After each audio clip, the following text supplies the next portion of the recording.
Seorang mukmin dia cerdas. Dia bisa membaca situasi. Dia tahu mana orang baik, mana orang buruk. Memberikan analisa lapangan. Tapi ketika dia dibohongin orang dan kasus itu tidak besar, tidak berimbas kepada yang lain-lain, dia tidak mempermasalahkan, dia tidak melawan, dia tidak interupsi lalu dia bantah pendapat yang lagi bicara. Nggak penting bagi dia, karena dia karim, karena dia orang yang mulia, karena dia dididik oleh Islam menjadi orang besar, dan orang besar hanya mengurus perkara-perkara besar. Orang besar nggak ngurus perkara-perkara kecil. Kira-kira kalau ada rapat RT, RI 1 datang nggak? Nggak datang. Karena level RI 1 sidang kabinet, bicaranya sudah Sabang sampai Merauke, bukan tingkat RT lagi. Orang-orang besar main di level atas. Tanpa mengurangi hormat kepada Pak RT dan segenap kabinetnya. Tapi jelas itu faktanya. Nah, mukmin juga demikian. Kita Allah nggak suka kan? Apa kata Nabi SAW? Allah tuh nggak suka safsafatil umur dalam sebuah hadis. Allah tuh nggak suka kita ngurusin yang kecil-kecil, yang perintilan-perintilan tuh Allah nggak suka. Jadi kalau ada, nggak setiap ucapan tuh dibantah, nggak setiap sebuah statement di sosmed dikomenin. Waktu habis, Anda dihisap sama Allah. Apalagi cuma masalah-masalah dunia. Bukan berarti tidak boleh ya, tapi yang sekarang terjadi udah kebablasan. Orang besar hanya ngurus masalah besar. Apa masalah besar? Antum cek surat Al-Hajj ayat 1. Allah mengatakan inna zalzalatas sa'a syai'un azim. Huru-hara hari kiamat itu masalah besar, kata Allah Subhanahu wa taala. Orang besar hanya ngurus masalah besar. Kita harus berpikir apa yang bisa kita jawab pada hari itu. Bagaimana kita berhadapan dengan Rabbul Alamin? Apa alasan kita kalau Allah bongkar semua skandal kita? Itu masalah kita. Adapun masalah dunia, dibully, digibai, nggak usah antum pikirin. Buat apa konferensi pers hanya untuk bela masalah dunia? Itu masalah kecil.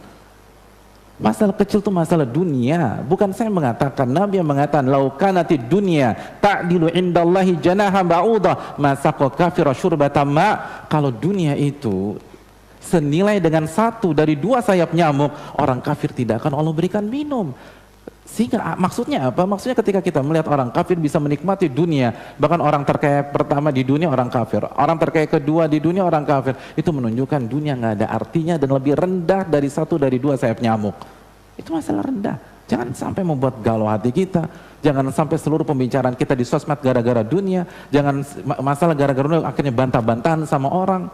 Sesuatu yang nggak berharga nggak usah dihargai, diketawain orang. Nggak semua bully ditanggapi, nggak semua fitnahan ditanggapi.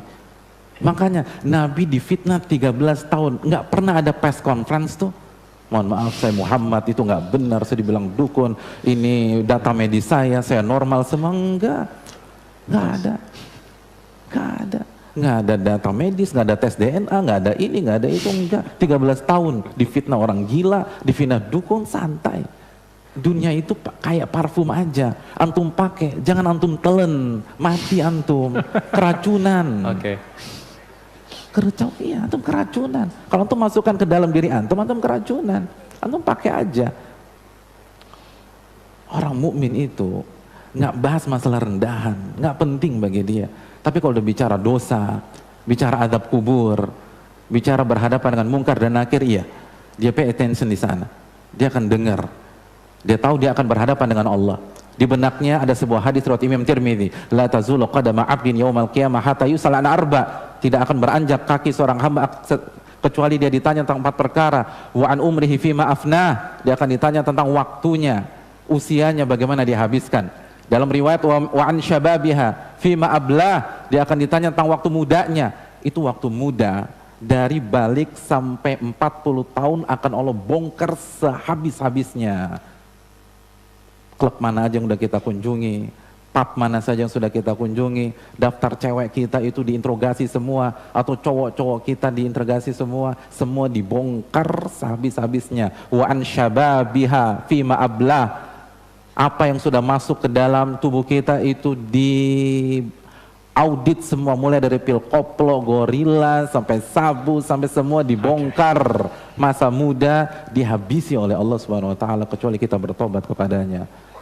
Jangan senyum ketika Anda bermaksiat kepada Allah. Memang Allah kasih delay, nanti kena. Kalau mau senyum nanti di akhirat. Sekarang nggak ada gunanya. Seorang mukmin dia tahu itu, makanya masalah-masalah ini nggak penting. Yang terpenting adalah bagaimana hak Allah Jalla wa Ala, bagaimana hak Rasul Sallallahu Alaihi Wasallam, bagaimana hak orang tua, sudah saya tunaikan atau belum.